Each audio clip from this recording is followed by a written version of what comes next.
ইসলামী আইন যদি সমাজে চালু হয়, জামাত ইসলামী যদি ক্ষমতায় যায়, আমার দেশের মেয়ে লেখাপড়া করতে পারবেন, চাকরি করতে পারবেন, ব্যবসা করতে পারবে, কৃষিকাজ করতে পারবে, সম্মানের সাথে সব কাজ করতে পারবে। আওয়াজ দিয়ে বলুন ঠিক কিনা?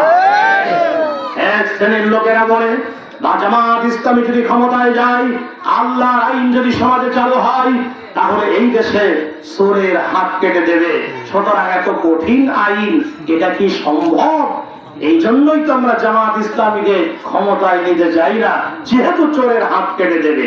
আমরা পরিষ্কার করে বলি, আপনাদের জানার জন্য বলি, জামাত ইসলামী যদি ক্ষমতায় যায়, আল্লাহর শরীয়তের আইন যদি সমাজে চালু হয়, তাহলে এই সমাজে চোরের হাত কাটা হবে ঠিকই, কিন্তু সব চোরের হাত কাটা হবে না।